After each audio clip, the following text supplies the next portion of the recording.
Evening, ladies and gentlemen, and welcome to the We the Locals podcast. My name is Josie. I'm Jessica. Stu. Hi, this is Stuart. And we've got tonight Mr. Brian Stenberg as our guest. Good evening. Welcome. It's good to be here. Thank you. Yeah, so happy to have you back. Happy to be back. Yeah. So if you could please take a moment to like, share, and subscribe to this episode as well as to our channel. We'd greatly appreciate it. Maybe take a moment and text the link out to a few of your friends, neighbors, enemies, whoever you think might enjoy listening to us ramble a little bit tonight and chat about all things local. And if you would like to support us by keeping our lights on, you can do that either through our pretty purple lights. And you can either do that through a sponsorship from your business, if you'd like us to advertise your business for you, or if you're a candidate. I guess we have already candidates who are already starting to file, so we can publicize you as a candidate. And then, or if you just like to, throw us a few dollars, you can do that through our website. Or our favorite way is through a Rumble rant or super chat, because then we get to hear from you and your comments or questions on our conversation tonight. So, yeah. That's the housekeeping. Are we live? Are we good? We are on Woohoo! both ones. I did it right. We're Yay! good to go. I'm like, the last time and the time before was all there. We hit a snafu as soon as I finished the intro. I look over and there's just faces are like, I'm like, what did I do? Sorry, I'm just doing the intro. Okay, so we're good. Everybody's We are smiling. good. We are all right. good. Yeah. We're live. Okay. So what's up, guys? I feel like a whole lot of everything and nothing all at the same time. It's almost like, I definitely feel like 2026 is in high gear already. We're already. It's 2025. It starts next week. Right. So I can't. But I'm talking about the whole cycle of 2026. Yes, it's already started. There's a bunch of talk about governor for Florida now, Casey DeSantis, Byron Donalds, there's this, all of that kind of stuff that we're getting excited about. People are starting to throw their hat in locally for local stuff for 2026. So there's no rest for the weary if you're in politics here in Palm Beach County. That's for sure. Oh, that's very true. No, we'll get into some of that. We've heard some rumblings for some different local races, and we'll talk about things that trigger special elections or not, kind of some explanations. So everyone knows what's happening. That's what we want to try to do, is help you know what's happening. So Mr. Brian Stenberg, for those of you who are not familiar, which, cannot believe that's the case, but Mr. Brian Stenberg was a candidate for twice. Brian and I met actually when we were both candidates for city council. He called me up out of the blue and gave me some very encouraging words. And I was very excited. I remember that moment very clearly, because I was like, no name, no nothing, nobody. And the other candidates calling me and giving me some I was like, oh my gosh, this is great. So since then, we've blossomed into a great friendship with him and his wife, Jen. Brian was on our show during his last campaign. That was a lot of fun, and we're happy to have you back. Yeah, so, We the Locals got a great shout out in Andy Thompson's mailer to the city of Boca Raton. Yeah. So I was very excited about that. I did a double take when I saw that, actually, because I always read. I am one of the nerds. I like to read through all of the mail that I get. I actually keep most of it, and I have it in files in my desk so that I can refer back to it when I need to. And I was like, oh my gosh, We the Locals podcast. We're in print. I'm sorry, Brian, but we're in print. So, when I was campaigning last time for the 2024 election, I sat with Jack McWalter for a long time, and Jack busts out a file like this thick with every mailer that had ever been sent. He's like, look at this. Look at it. He showed me all the mailers. Man after my own heart. He is a man after our own heart. Absolutely. I love it. So funny. He's so fun. Yeah. Oh my gosh. So what's new? What you been doing since last we had you on? Since last I was on, I have since become the director of the South region of the REC. Woo! Is that condolences or congratulations? Probably condolences. I came after my predecessor here, Jessica, who did a bang-up job for years. Yes. And Thank you.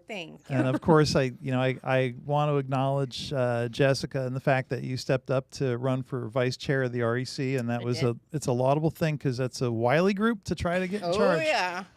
So I dodged a bullet is my official determination of that outcome. you know what? God has a plan for you. That That's just wasn't right. it. True. Right? It's very true. We make the plans and he laughs. I was so. just about to say that. That's And I feel the right. same way. Having the runs for office, that sounds like That just didn't sound right. no, there. sorry. It's a good thing you weren't sipping your Yeah, water, yeah, Stu. why It comes not? through your You nose. want me to rewind that for you? having run for office twice. There we go. There Okay. it is. You learn a lot about your community. You learn a lot Yeah. about politics. You learn about politicians. You learn about messaging. You learn about fundraising and not fundraising and prioritizing and all that kind of stuff. And I feel like the new stint as being involved with the REC South region allows me to use what I learned over those few years and ended up spending a lot of my own money to learn. So it was like a college education in a short period of time. But I always justify it by saying, yeah, I learned so much, and I want to be able to put that to work for other candidates as a guy who can help recruit candidates, who can help counsel candidates. I still can't figure out how to monetize all of it, but but I'm not really worried about If anybody has that. any ideas on that, let us know. We still can't even Yeah, monetize exactly, the right. podcast. Doing a lot of free work for crying out loud. Yeah. But there's potentially a lot of good people who would run for office if they knew where to start. Mm-hmm. And if they understood what exactly they were running for. Because the thing is that if you go onto the City of Boca's website, for example, it's myboca.us, you can find a lot of stuff. You can find every board action that's going on. You can find all the agendas, the old agendas, videos. You can watch years worth of city council meetings and Woohoo! CRA Pop some meetings. popcorn. Oh my goodness, let me tell you, there's some doozies in there. There are. That's true. I'll quote Mayor Singer in talking about, well, this is where the sausage is made, and it is where the sausage is made, and it can be mind-numbingly boring, Mm-hmm. Or crazy. It's It's like one or the other. I don't feel like there's a happy medium. Right. There's some happy mediums to it. And you know what? I again, having run for office and having gotten to know candidates and people who were elected and people who lost and so on, I have an appreciation for people who do run for stuff and who put their name out there, because you are all of a sudden scrutinized, criticized, ostracized, and other things with IZE at the end. And but hopefully you don't need to be lobotomized. no, no, I never had to get lobotomized, but That's what I'm saying. I'm Hopefully not- you don't get there. and I'm not going to make the bottle in front of me joke, so but it really is, I have a lot of respect for people who step up and run, and people run for different reasons. A lot of people who don't understand public service look at it and say, oh, it's just because he's an egomaniac. There are egomaniacs. There are people who they do it just because they want affirmation from other people. There's people who truly have a servant's heart and who truly want to help their community, and who truly, they love their neighbors and they want to help their neighbors. And there's a lot of people who are just not that way. They're just doing it as a social They're club. just doing it as a social club, or because there's fringe benefits that come from it, and people pat your back and kiss your rear You get to go to end all and the stuff like parties. that. You get to go to the parties and stuff like that. Yeah. So, and you're part of the cool club. Yeah. Which is all right. It is what it is. I got a question. How many times do you have to run or lose to stop running?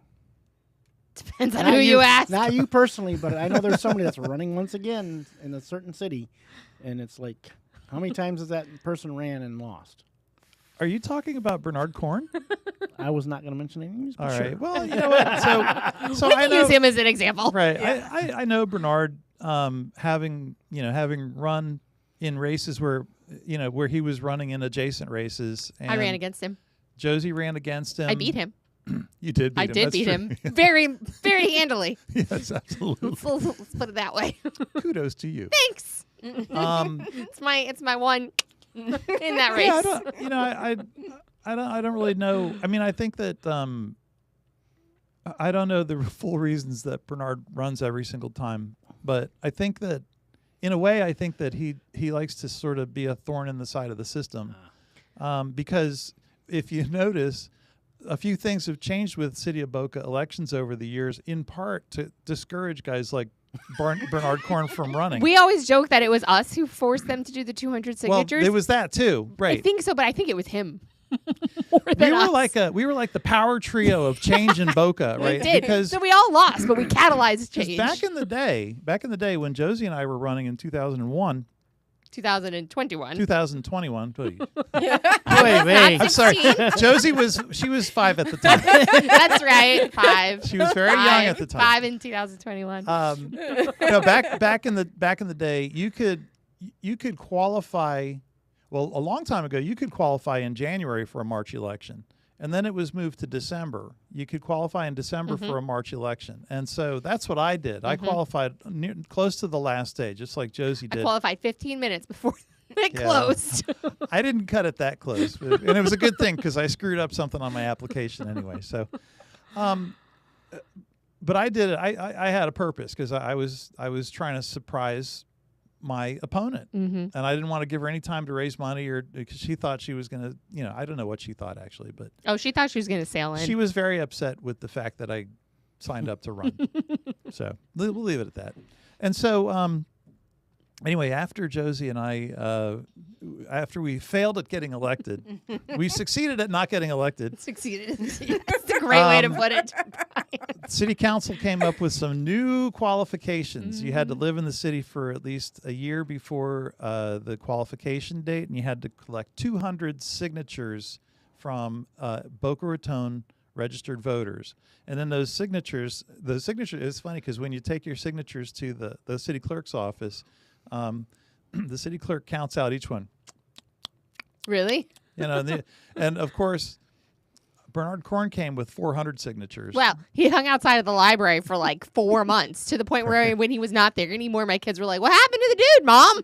So I think I came in with 250 because I wanted to have enough of a margin for those that got rejected, which I made sure that they didn't get rejected.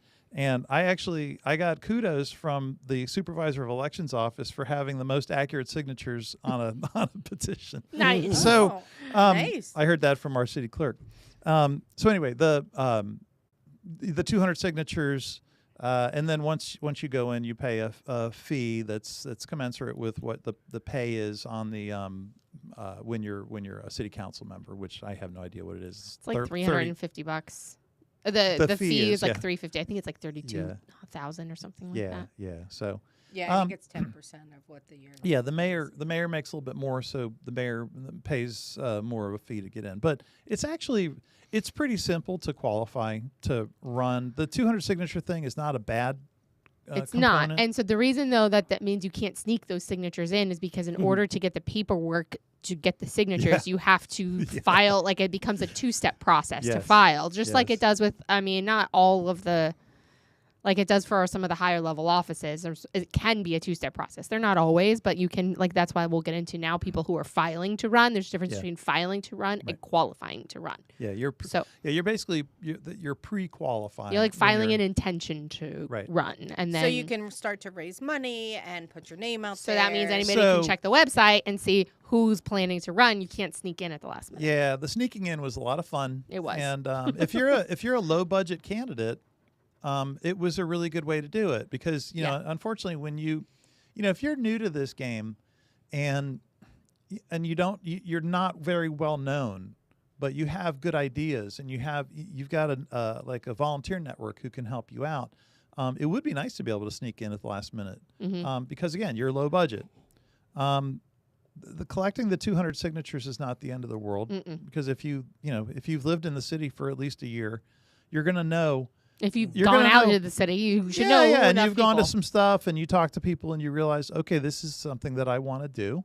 Then you can do it. You can collect the signatures. Yeah. So, anyway, it's not the worst requirement, but it is a requirement nonetheless. And so one thing I could say, if there are potential candidates out there, make sure that if you're going to do fundraising, you do have to set up a campaign bank account. You got to, before you set up your bank account, you got to get an FEIN number from the federal government. And that's really important and then you got to start reporting on the campaign contributions you receive.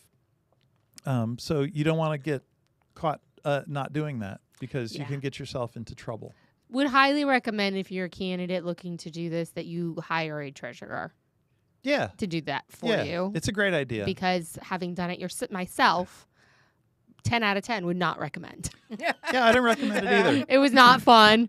It was stressful. And I also had a very short campaign cycle, especially so if you're going to have a long, like I filed in December and the elections was March. So if you're filing in like September for a March elections, or you're filing now for a November 2026 election, you want to maybe have someone else doing that for you, so you can just focus on your job, which is fundraising and marketing your name, getting your name out there. So one little known thing that I did do between then and now is I put my hat in the ring, just like everybody else and their uncle, to run for school board District 5. Oh, yeah, for like 5 seconds. I almost forgot about that. I did too. Yeah. So I actually went out and I hired a campaign treasurer, and I sat down with him and, said, now, I don't know how this campaign is going to go, because I might quit pretty soon. So let's not even talk about money yet. He says, okay, we don't have to talk about money yet. And so I had heard rumblings. I heard rumblings, not a bad thing, rumblings that Gloria Branch was going to jump into it. And I said, wow, if Gloria Branch jumps into it, I'm jumping out of it. Mm-hmm. And as soon as she said she's jumping into it, I was like, I'm done. What made you decide to want to do that? To jump out? No, jump in. I felt like I had a good shot against the other candidates who were running in that race. Mm-hmm. Just because I had gotten to know them, and I felt like, wow, I have a good handle on the school board, and what the practical needs are of mm-hmm. the school board, and having a school board member who can sit down and actually listen and focus on the school board's business, mm-hmm. and not get too caught up in what candidates were getting caught up in and how they were advertising partisan themselves. Politics.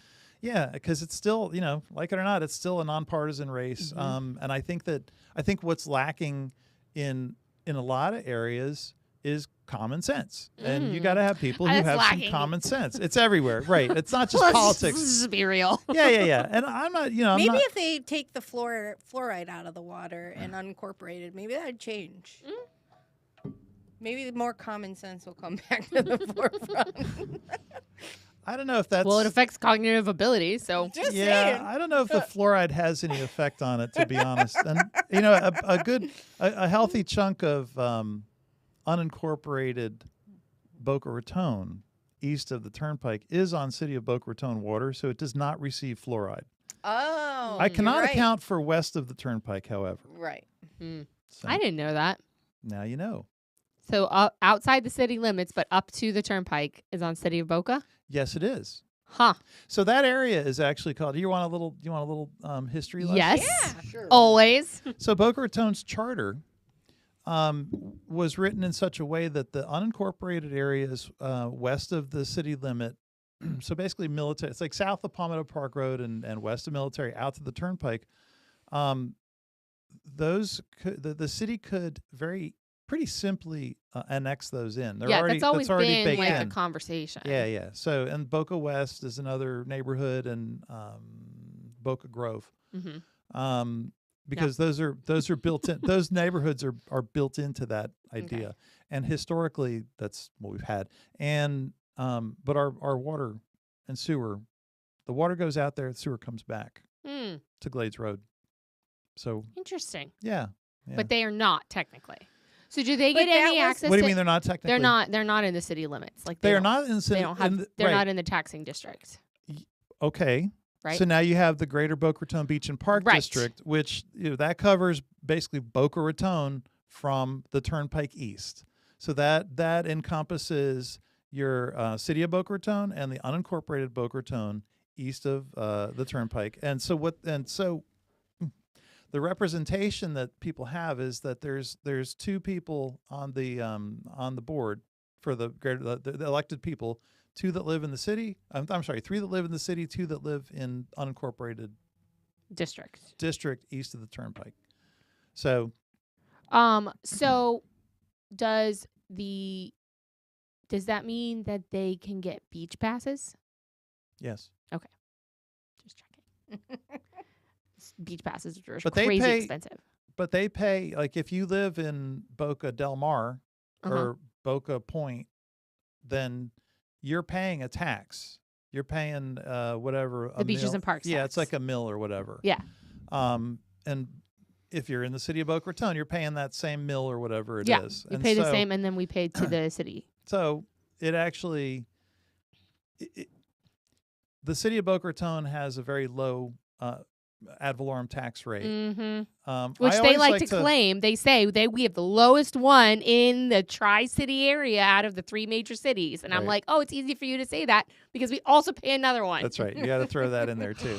Yeah, yeah. Sneaky. But you know what? I got to tell you, I've lived in Boca for around 30 years. My wife and I bought our house in 28 years ago, a month after we were married. How much did you pay? Do you mind me asking how much you paid for your house? $152,000. And now to get a house in that neighborhood, it's $1 million. No, it's about 800. It's 800. Yeah, it's between 600 and 800. And you know, there's teardowns in my neighborhood. I'm in Boca Square, so a little south of you. I'm in Country Club. Ooh, I shouldn't say that. Yep, I'm in their area. You're close to us. I'm close by. I'm not afraid to say I live in Boca Square. It's a lovely neighborhood. Yes. No, But, I love my neighborhood. Too. But yeah, the values in that neighborhood are wild, and a big part of it is driven by the fact that we've got Addison Meisner Elementary in the neighborhood, actually elementary and middle. Yeah. And being in that district, that helps out a lot. Puts your mind too. We're in the Yeah. district also, and so it puts our value up. Yeah, yeah. So. Anyway, that's that. Okay. So. Yes. Sorry. Yes, please. I had a question. Shoot. I can't remember. It was about the beaches and parks. I don't remember. Anyway. There's an election coming up for Beach and Park District. Oh yeah. That's going to be next year, 2026. In March. No, it's later in the year. Oh, it's a November election. I think I believe it's in August. Oh, because it's nonpartisan. Yeah. So qualifying for that is around June time, I think. And there's two seats. I haven't spoken to the two seats that are up. It's Susie Vogelsang, who lives in she's the out of city seat, and then Bob Rollins is the in city seat. They've both been on the board for a long time, and they've done an excellent job. And I'm not really sure what their plans are. I haven't spoken with them, but I know that their seats are up. How many for seats are on election. that board? There's 5. Yeah, they have the Beach and Park Districts has a full-time executive director and on council on staff and It's like its own mini city council. well, it's got to have a council because what they're making decisions as to what happens with the tax money that they collect. And So it has to have elected officials. yeah, they have to have it. Yeah, but it's a special taxing district that's established by state law. And we've got a few of them in Palm Beach County. The Beach and Park District is a good example. You've got the Northern Palm Beach County Improvement District. I think there's the Indian Trails. Yeah, there's a handful of them around the county, and some of Drainage District. Lake Worth Drainage District is that's a doozy. It's been around since 1913. Wow. So and they're all over the place. So it's very interesting. Which, when you start getting into why, like especially with the Lake Worth Drainage District and the canals, I mean, 1913, there's a reason that we can live here without it being swampland. Is because of the drainage. They drained it. They drained it, That's and right. how they keep that drained That's right. for us to not be swept away every time we have a tropical storm. I do think that like cities like Boca Raton were very forward thinking in their development because they did plan out a lot of the infrastructure. Even considering that the east of or west of Military Trail, to think that far ahead and make sure that those things were there. Is pretty impressive, actually. Yeah, I'll give credit to Arvida. Arvida did a lot of that push to make it happen, especially out west. When you look east, the way it's, we're east is urban. It's becoming a lot more dense, especially along corridors and certainly downtown. Downtown, the growing density is by design. It's a decision that the citizens made back in the early 90s to create the Community Redevelopment Agency and the downtown development, and to set it aside to create basically a tax on the owners downtown to fund improvements and stuff. And so, and even the government campus, that's all part of downtown. Yeah, so let's talk about that. So, yeah. So the government campus. So up to speed, bring everyone up to speed. I mentioned this a couple of weeks ago here and there. I can't remember. I've thrown it out for us to be paying attention to. But the government campus, which is where City Hall is, which is at 2nd Avenue and Palmetto Park Road. 2nd Avenue? Yep. 2nd Avenue. Boca Raton Boulevard. Boca Raton Boulevard, Yep. Which is also known as 2nd Avenue, and Palmetto Park Road is City Hall. And there's a whole campus there, including the Children's Museum and Community center. the community center and Athletic fields. the athletic Tennis fields, center. the skateboarding, Skate park. skate park, and all of that. Right. Plus the library across the street. Plus and- the fire. I'm sorry, not the fire department. Plus the police department. And the building department, which is the old library. Mm-hmm. And And that's it. Right. Yes. So very, very long story short, the city's been talking for many years about redeveloping the government campus. And I recall, I think back in 2017 or so, the city made a big effort to bring in an architectural firm to basically design something. And I believe I recall that the price tag was phenomenal. So we we were like, maybe not. it was a lot of money. So it wasn't a great price tag. It was phenomenally high. It was a lot of money. It was a bit. It would have been a big chunk to bite off. And so, I don't know all the inner workings of people talking to people and so on, but just in the recent history, the city received proposals to redevelop that area. So, and we're talking about 30 acres, which is a really a wonderful parcel of land. That's a big chunk of land in an downtown. urban area in Boca Raton. So very popular, Mm-hmm. right? Everybody wants to be in Boca. Why? Go away. It's not that great. I'm just No, Boca's great. with all my Boca stickers Right, all over I my know, Boca. Right. I have Boca Library, Boca Right. No, Mantis, and Meadows Boca is Park. great. Yeah, it's a lot of fun. We're special here too. We are special. Yeah. I'm just saying that So- because I don't want everyone to come here. So anyway, they It's a quaint town. again getting It's a back city to within a that park. the city with a park. Within a park. Oh, it's with a park. Okay. City within yes, the park. I remember that. Yes. You told me about that. Yes, exactly.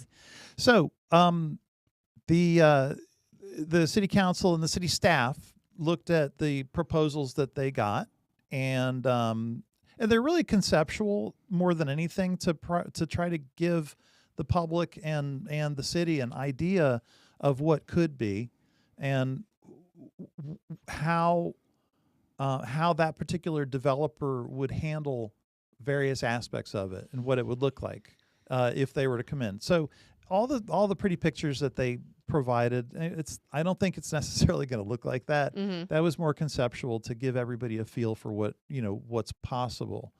I think there's some controversies that are relate to this. A lot of the controversy has to do with There's always controversy. yeah, in there's small always, and towns, they're but- always, yeah, and that's fine. Yeah. There's always, I think it's great to debate. And I love, the thing I love about Boca Raton is that there are a lot of people that are very committed to talking and to debating and to, there's a lot of people who want to shut ideas down, but there's to counteract that, there's a lot of people who are happy to talk about ideas. Yeah. And they want to push it in a certain way that's going to go for the common good of the city.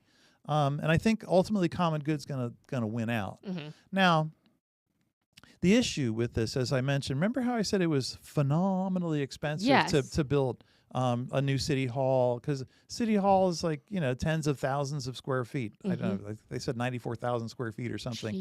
Jeez. The community center is going to be a lot bigger and modern. You're going to have there's going to be a new police substation, because the old police station is already well worn and they're done with it. I think they were going to put a performing arts space in the area too. So there's other things that they're going to do.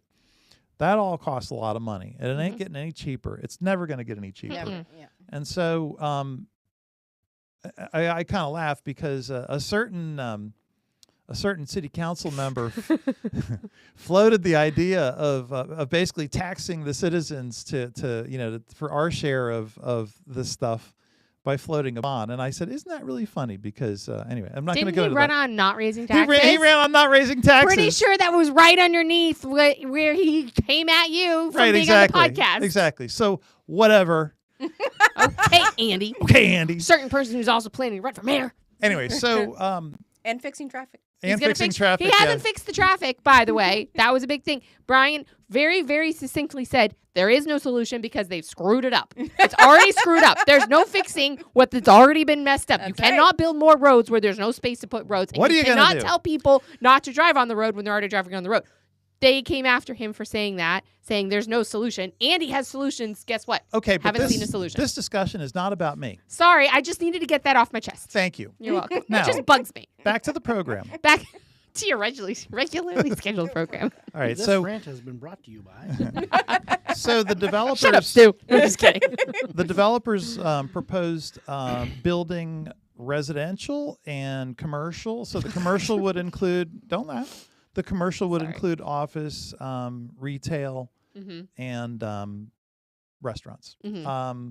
So I get it, because that would help to basically pay for the city side of it. Well, they right? also And- want to do that with they also proposed that for the county in Delray of that governmental center in Delray off of Congress, doing something similar. Teaming up with local developers to do like mixed use and also have the space for the government services. Yeah, and the bottom line is that the state of Florida condones this. It's in the law that a municipality can form a public-private partnership Mm-hmm. to do what the city of Boca Raton is talking about doing. Yeah. And as much as everybody can't stand the idea of cramming more people downtown, I'll go back to what I said before. Downtown was designed to have people crammed in it. Yes. And so that's where what I've always griped about to people was like, okay, so you're going to do all that stuff, but what are you going to do about the burden that it places on people who live down the road? Yes. Because, Camino Real is a great example of that.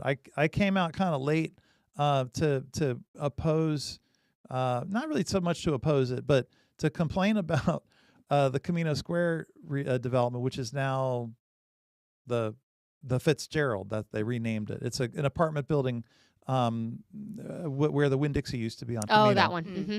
And they the developers worked on that for years trying to get the city to approve it. And my big ask on this was like, there's 150 families who live on Camino Real. Mm-hmm. Camino Real's not getting any wider. It's not getting any slower. They already The county- widened it and it's- took no, it- people's No, they didn't. yards. They didn't widen it. But the point is that the county came in and they took out all the landscaping from the middle, and they actually ended up making it faster and more dangerous than it was. Wasn't so, it used to be a 2-laner? Nah, it's been 4 lanes for as long as I can remember. Yeah. I Yeah. got pulled over there when I was 18. Did you? Mm-hmm. Going home from working at the Who- Boca Resort. Who'd you get pulled over by? Do I you don't remember? remember. I was 18. Do you remember 19. Officer Roz? No. I love Officer Roz. Why? So No, it was a dude. Officer Roz retired a couple of years ago, and when she retired, I was serving on the Boca Raton Housing Authority board. Mm. I was appointed to that, and that's HUD. well, yeah, they get money from HUD. Yeah. That was a lot of fun. But anyway, Officer Roz's beat was the Dixie Manor, Mm. and No, I was a little bit. Yeah, I was not. quite right. So, but before Officer Roz had that, she was she was pulling over people, and I did that horrible illegal right-hand turn from Federal Highway onto 20th Street. Oh. And she busted me right then and there. And she says, "Do you know what you just did?" I said, "Yes." Should never admit to the crime. No, but it was clear as day that I shouldn't have done that. You did it. All right, so back to the community redevelopment. Okay, Sorry. so community redevelopment. Yeah, so I think so. What's going to happen? Okay, so the big picture. Yeah. All right, it takes forever to get anything developed anywhere. Yes. Not just Boca. It takes a long time in Boca, but I've developed buildings myself because I do medical office buildings, and I can tell you that getting entitlements for property and getting all that stuff lined up to be even able to pull a building permit is an arduous process. Mm-hmm. So it's going to take a long time. Ultimately, the city council chose a company called Terra Frisbee. Frisbee, not the Frisbee, but the Frisbee last name. Mm-hmm. Terra is a group out of Miami. Frisbee is a group out of, it's actually a family company out of Palm Beach. And Frisbee's specialty is really luxury housing. They've got a lot of interesting projects of varying what would Boca if it architectural wasn't luxury? styles. Well, it is Boca. So is I know, I agree. So it's not going to be affordable housing? Is that what you're saying? I don't know what affordable housing means. I technically know what affordable housing means, but affordable housing has a different cachet in Boca Raton. Mm-hmm. So there is going to be a component of affordable housing that gets built into it. Affordable housing, according to the government definition of it, right? I mean, if I had to pay $3,000 in rent for a studio apartment and that's affordable housing, then I don't think I'd be able to afford it. Couldn't be affording that one. Yeah, which is why I'm happy I got my house when I did for what I got it for. Gosh, yeah. So anyway, the city has been having the city council has discussed this overall thing and has allowed for public comment on it for a number of meetings. Mm-hmm. I believe it was last night or 2 nights ago. They had a meeting over at Meisner Park in the I saw that advertised. And so the city's going to continue to do that, and they're going to continue to reach out because it's a city thing, mm-hmm. and it's really important for people to get involved. And what a lot of people don't understand, a lot of people think that they like instant gratification. Mm-hmm. And they think if I send that guy a text or an email, the guy in the city council, if I send him an email, or I show up at one meeting and I say I don't like this and I don't want that to happen, it's not going to register, mm-hmm. right? You gotta like show up a lot, and you gotta complain a lot for things to register. Squeaky wheel gets the grease. Squeaky wheel does get the grease. And if you have an idea, if you have an alternative way that something may work, then share your alternative way. Yeah. Talk about it, right? Don't be afraid to talk about it, because frankly, the people, the city staff, who they do a wonderful job. I think we're very well served by the people who work for the city. Mm-hmm. I think it's a top-notch group of people. They don't have all the answers. Which on the other note is the city of Boca Raton takes a lot of Palm Beach County employees. We poach. A lot. Yeah, well, we pay better. Exactly. What are you going to do? What are you going to do? But it just shows like how it's all kind of related, right? So it's like you can be in different cities or the county and you learn and you get this experience, and then you can go and you can serve, smaller cities or more unique cities like Boca Raton and be very streamlined in how things get done. Yeah. And I think that that is to the kudos of Boca Raton for doing things like that. Yeah.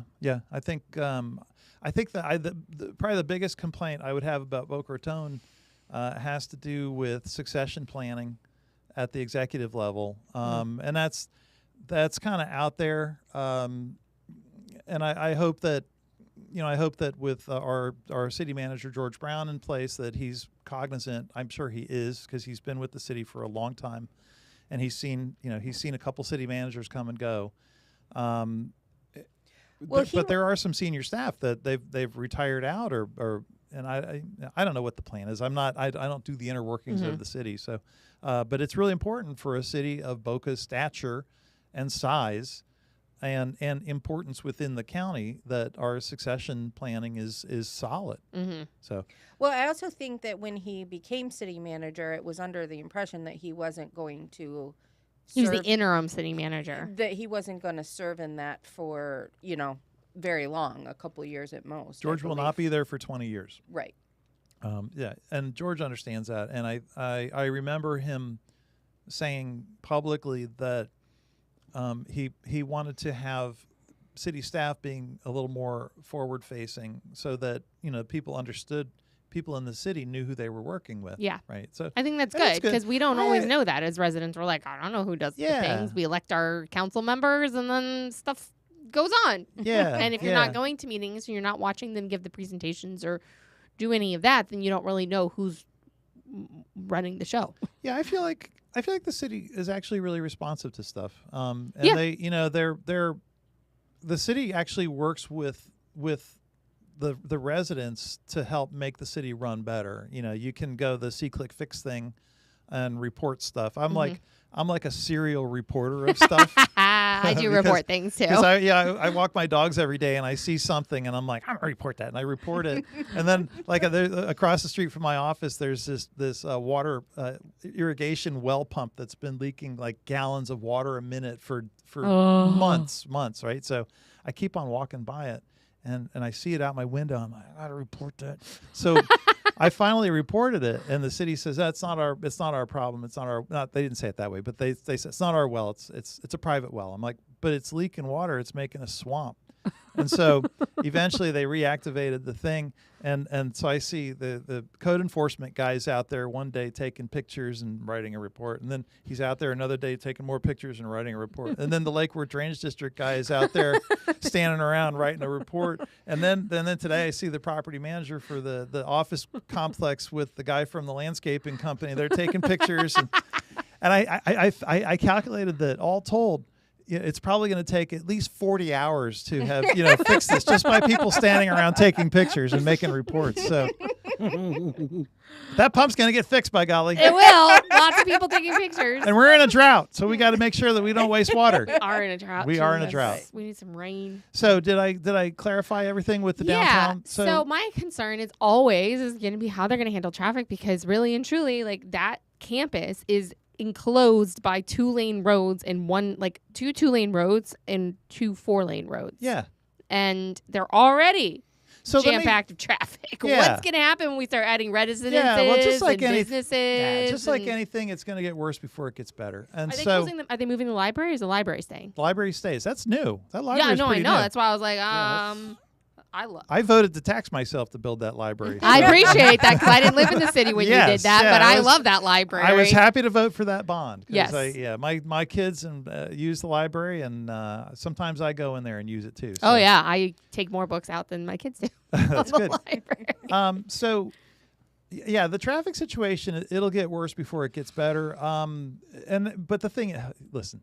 If you drive anywhere in Palm Beach County or Broward County or Miami-Dade County, you're going to run into traffic. I know. Right? Boca is not unique. Oh, I know. I know, and I don't think that it is. I'm just like, this is going to be fun. Well, I do. Go ahead. I was just going to say that I think, with traffic, we just have to be more innovative. Like, we have to be able to use the technology aspects that we have the availability to be able to do. We need to start integrating into that our traffic system.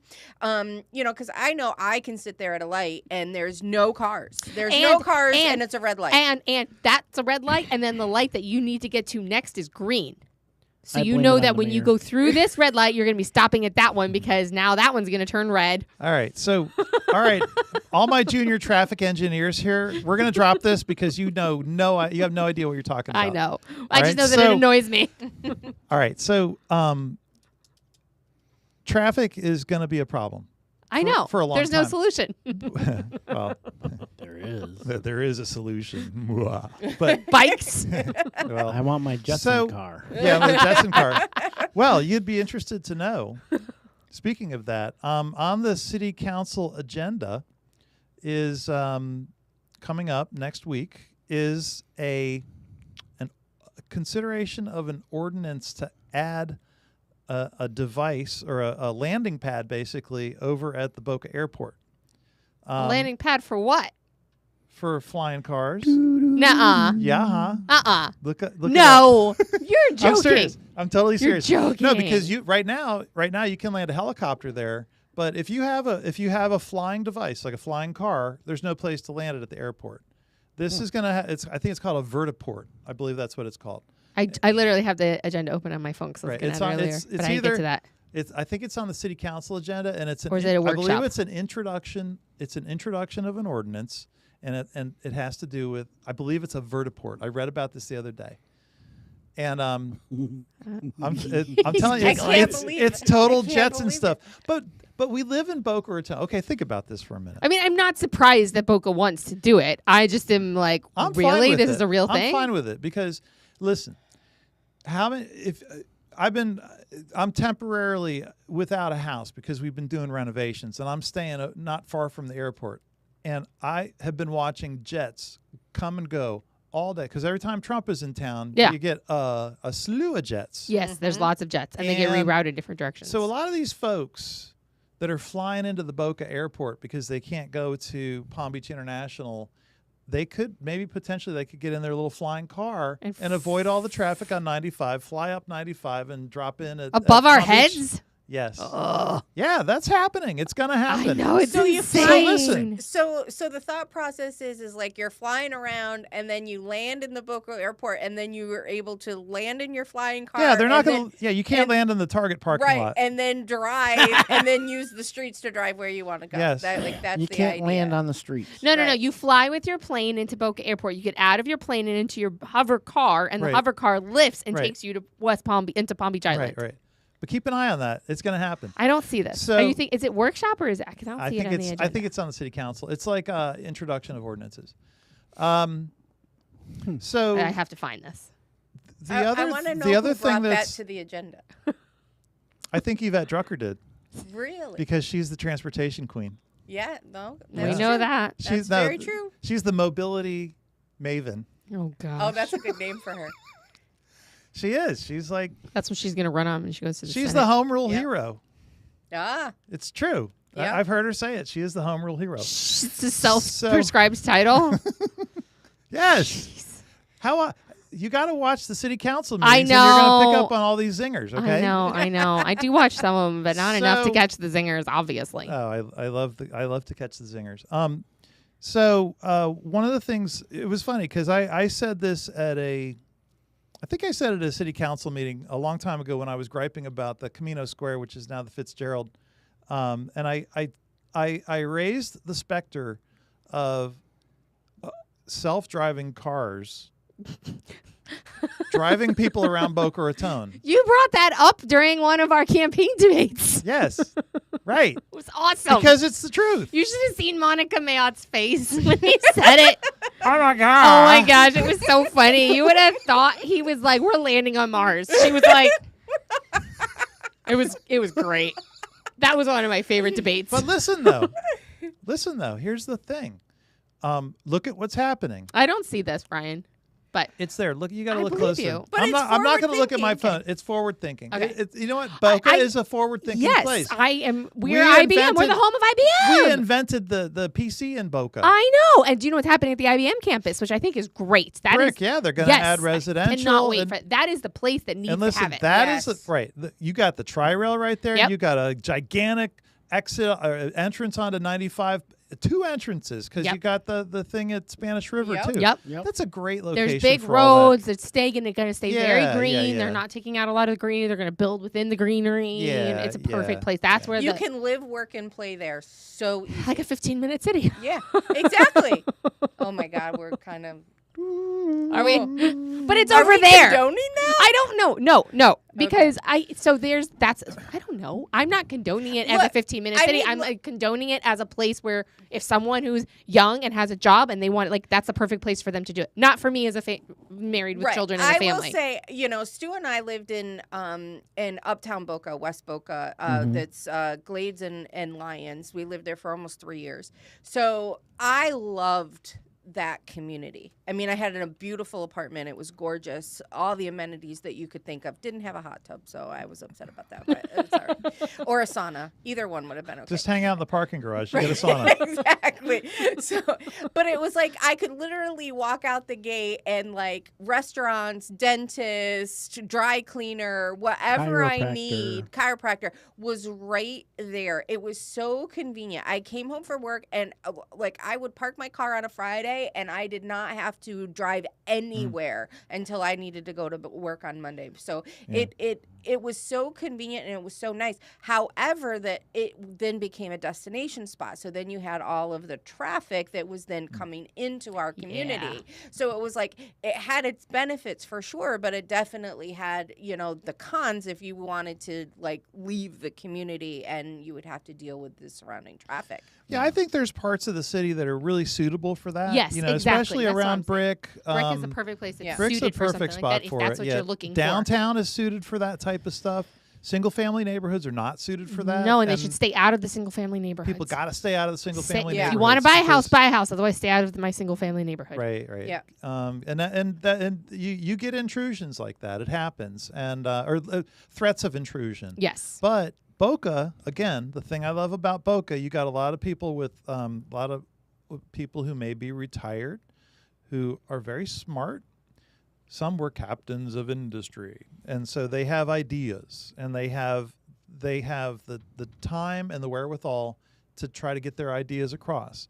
And when they hear about something that intrudes on their territory, they get all up in the up in your grill.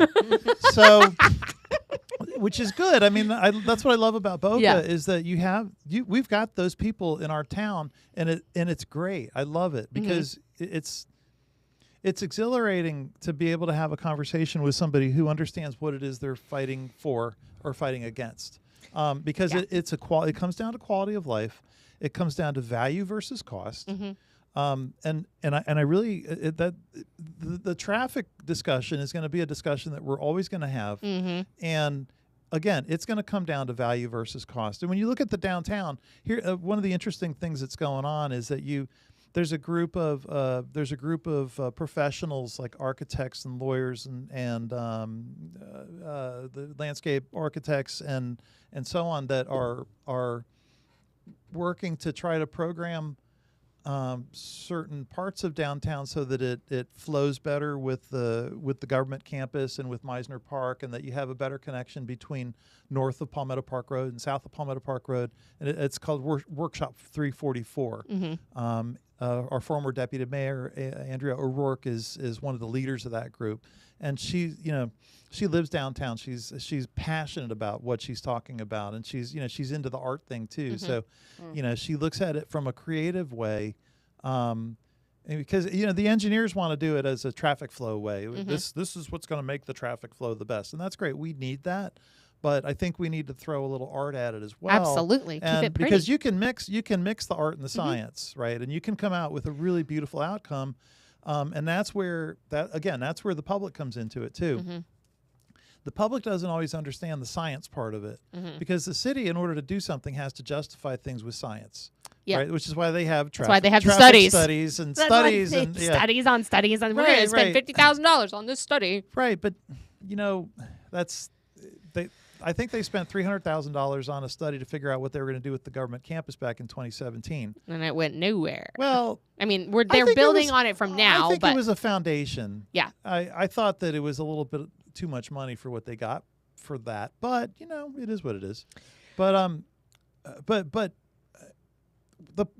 going back to Workshop 344 and the government campus downtown, I really do hope that they're able to meld some things that help tie downtown together better.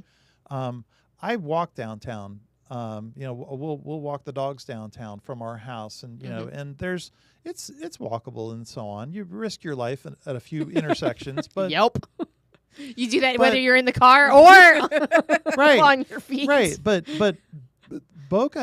downtown Boca especially has so much great potential to be a unique place, and it's beautiful, and it has the potential to be more beautiful, and I think that a lot of we've created a lot of things that we thought were beautiful, and then they're getting a little long in the teeth. Like paver bricks everywhere that get all torn up and marked up because after the city puts these beautiful paver bricks in, FP&L then comes and puts underground power and rips everything up. Yep. So, which is actually a big project that's happening. There's underground power happening all over Boca. Oh yeah, Our neighborhoods. Oh yeah, where we had to sign a thing because the connectivity is going to come up like right in front of our house in the corner. Yeah, you granted an easement to. Yeah, we granted an FP&L. easement. Yep. That's what it is. So Yep. the condition was can we decorate the box, and we are allowed to decorate our box. So Yeah. my kids are all excited about the new art project that will be coming into our yard that they can decorate. So I want to get like a mirror wrap. So that the dogs will lose their minds when they walk by it every time. Every dog's going to go bonkers. Birds are going to be dive bombing it. People are going to say, like, in 10,000 years when we're all dead, people are going to come down to Boca and they're going to find my mirrored box and say, "What is this magical mirrored box?" What is this? I Well, don't know about you, but I think I'm still going to be running in 10,000 years old. oh, are you gonna go for the cryo or something like that, Stu? We want to make sure we get our Social Security all the way through. Yes. I worked for it. I should have it for you. For as long as possible. Oh, we're bringing a little national politics in the local talk here, are we? Just a little. Well, let's talk Boca elections, because I think think that this is going to be very exciting, and with all of us here, especially with Brian and being the South Region, new regional director for South County, I think that it's going to be very exciting as we come into 2026 for Boca Raton. So, who wants to get us started with the seats that are up? I'll go. So finally, Mayor Singer will be termed out. Finally, he will have been in office for 8 years. And who did that? We did. We did that. That's right. We did. We did not give him an extra year in office. The four people at this in table. this room, That's right. along with several volunteers. Lots of other volunteers. We kind of headed it and got it going, but we did stop them from being able to extend their terms. Thank you. Yes. So kudos to Brian and to you, Josie, and to me. And Stu, and it was also a lot of fun. That was a fun one. Yeah, I helped pay for it. You did. You did. Yep. Yes. And we sign waved and talked to people. We were handed ticked. out flyers. Actually, one of those flyers, I kept some of the flyers that we didn't use. I took a scrap paper because the backs of my kids can draw on, and I still have random pieces floating around the house that are in the stack of scrap paper. And so today my son is learning how to read, so he's reading it. March 14th, vote no. What are we voting no for? What's happening? So I actually laid out the no. The big no mailer, the red mailer. I laid that out on my computer, and I pulled a quote from Andrea O'Rourke from something she said at a city council meeting. That's right. And I failed to tell her ahead of time that her Oh, quote yeah, was that's going to right. be on the mailer. I'm sorry, Andrea. She was a little upset. Well, you know what? When it's all public record. It's all public record. I mean, yeah. look. She said it. She said it. Yeah. I still like her. Yeah. Okay, so Mayor Singer will be termed out. So mayor's up for re-election. The people that are up for re-election, and then we'll get into who's doing what. So we've got mayor, the seats that are up. So we've got the mayor seat. We've got Mark Wigger's seat, which is what, seat B? B. Is he B? Okay, so B. And then Fran's seat, which is seat A, are both up for re-election. So if Fran will probably not run for mayor, are we not sure I don't about know. that? I haven't spoken to Fran to find that out. Okay. Well, this is all rumors. So let me preface this by saying that nobody's filed for anything yet. Except right? for Bernard Corn. Except for Bernard Corn.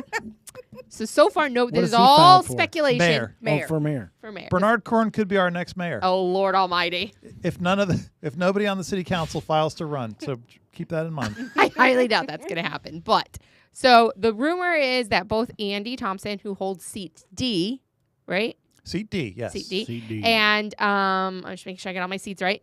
Seat D and Mark Wigder are going to run for city council. If that's the case, then Mark will For not mayor. For mayor. for mayor. If that's the case, then Mark will not be running for his seat, so that becomes an open seat that anybody's game. And then if Andy decides to run, Andy will have to resign his seat Again. again. Well, as of when he would serve, so he doesn't have to resign in November of 25. He can still serve until the end of March 2026. Even if he's running for Yes. mayor. Yes. But if he runs for mayor and loses, does he get to just keep his seat? No. No. That seat would be a. It becomes a open seat. That would probably be an appointed seat, right? I don't know how that would work. I think it would become an open seat if he runs for mayor. To have a special election. Yeah, because he's going to have to resign, win or lose. He would have to resign, win or lose. So would it trigger the special, let's say it triggers a special election, would it trigger the special election before that main March election, or will it be after then and then we have a special election in like April or May? I don't know the answer to that. Okay. We can talk to the city clerk. Maybe she'll know. Yeah, because this is very interesting because of the fact that Andy Thompson just getting in there and then choosing to, resign again to, become mayor is very interesting because it's like Interesting's a one word for it, Jessica. Yeah.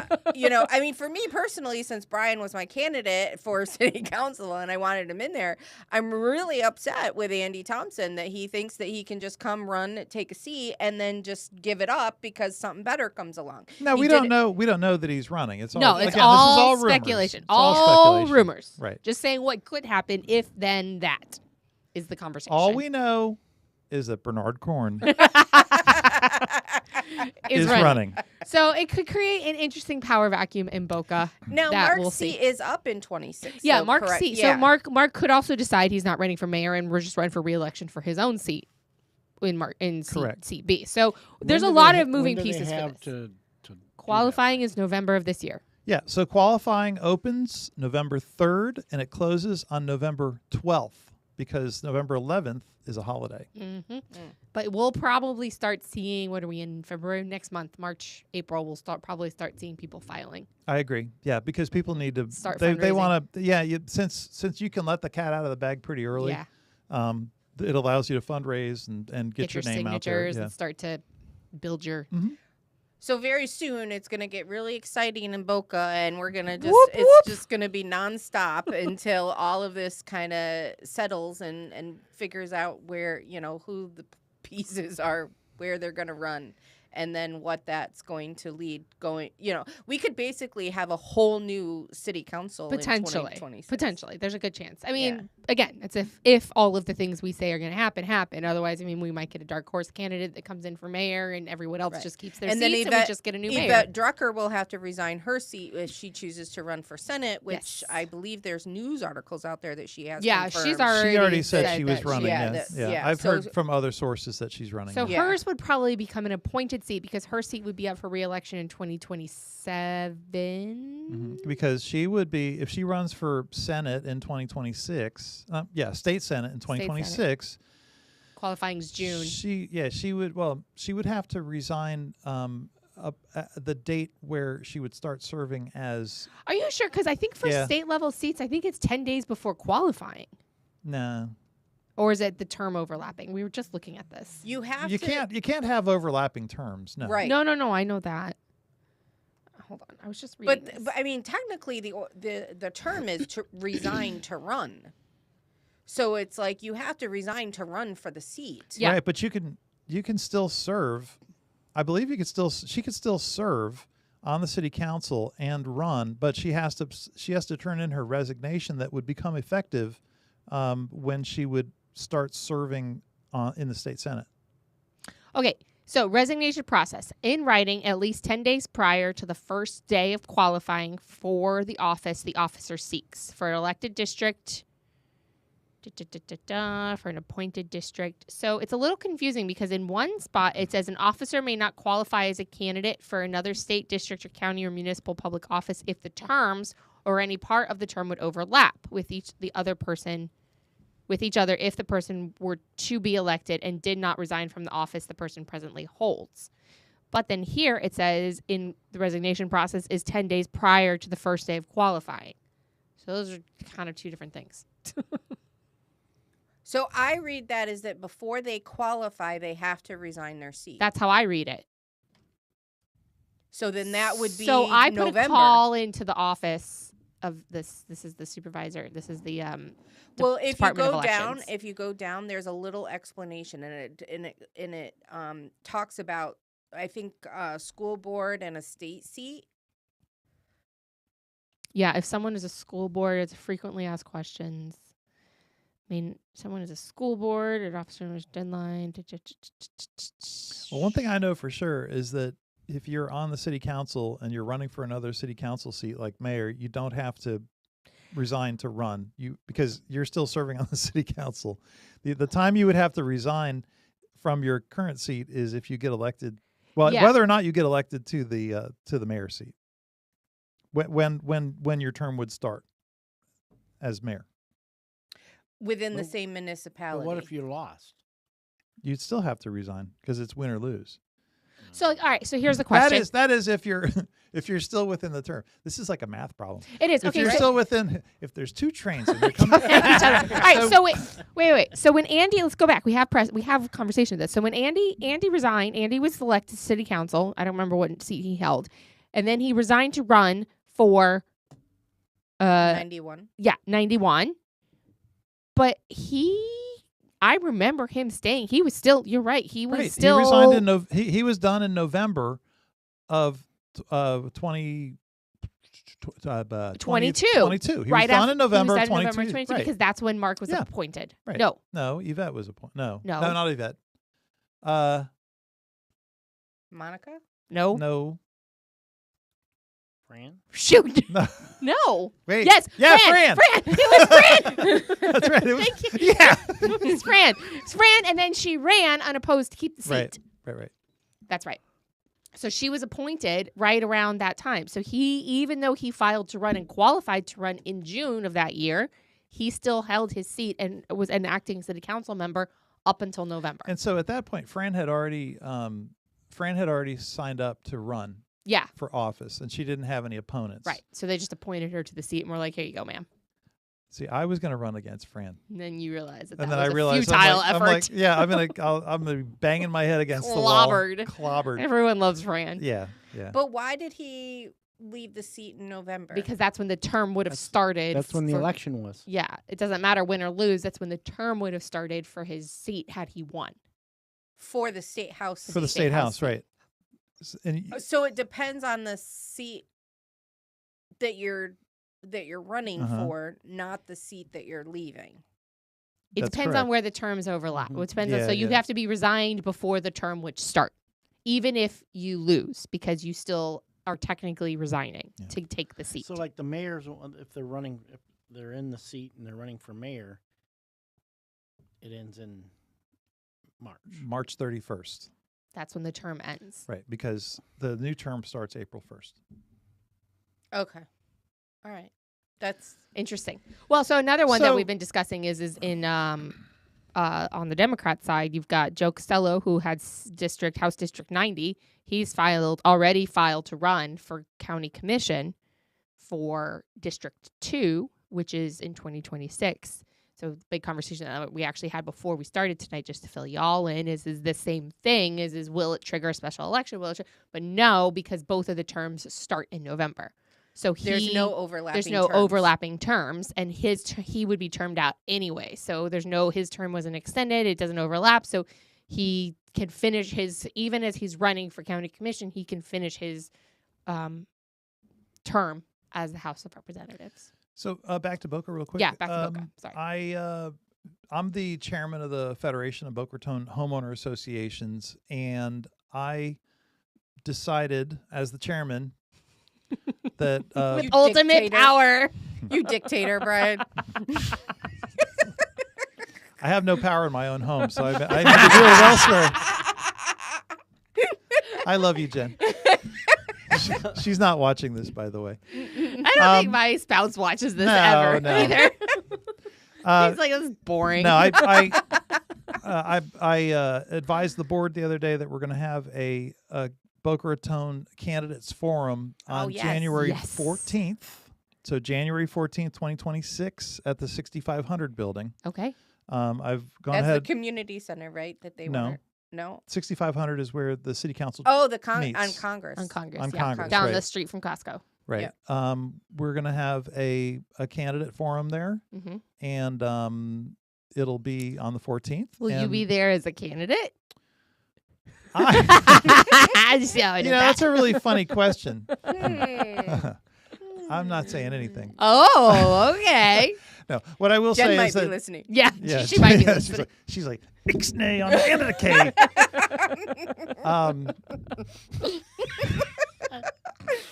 Love you, Jen. Yeah, love you, Jen.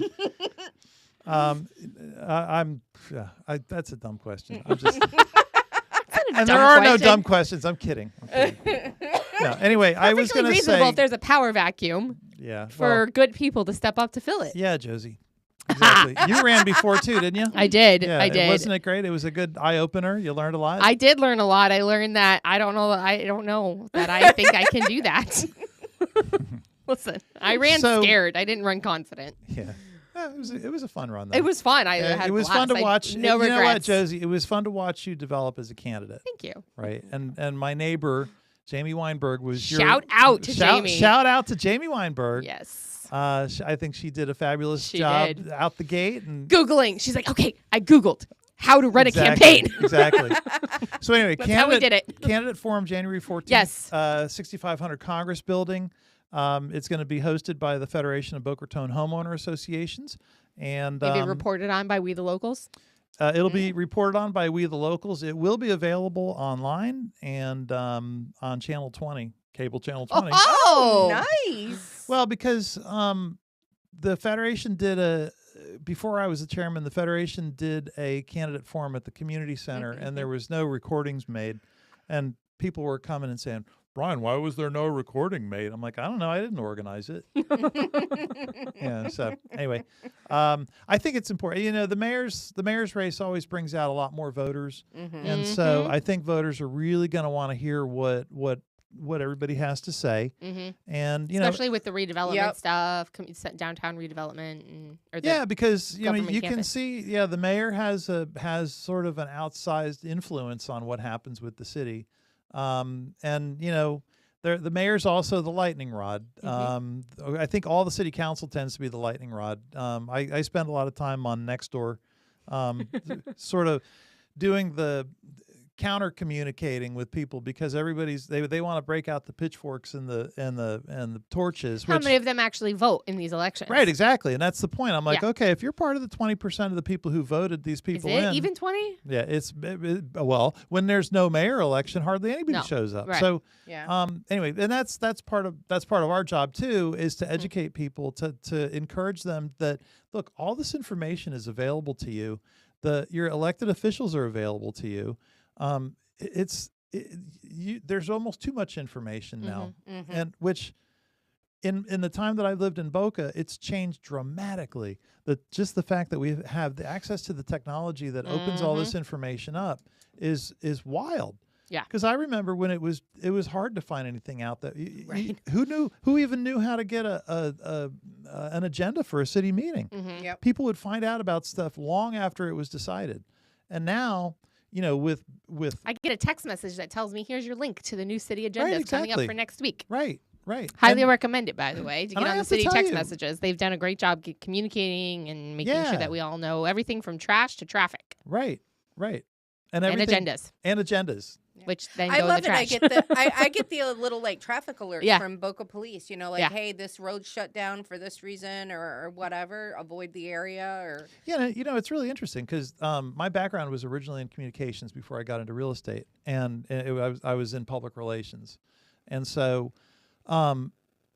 when I was in it 1,000 years ago, we really didn't have the internet yet, and How old are you? I'm just kidding. Couldn't resist. I'm almost 56. Shut up. Yeah, for sure. So I was kidding though. I know it's okay. I know, 'cause your You guys birthday's are coming also up. young. Sometime in that? February. I'm not going to tell you when it is. I know what it is. So, anyway, it's really phenomenal what we have access to now. Yeah. And very true. and I think the city does a valiant effort to communicate on whatever channel it can communicate on. What's really funny though is that I still hear people say, "I didn't know about this. I never heard about that. I can't believe they're doing this," and blah blah blah. And I'm like, do you live under a rock or It's something? like the information age. Like, Right. It's the information age. That's right.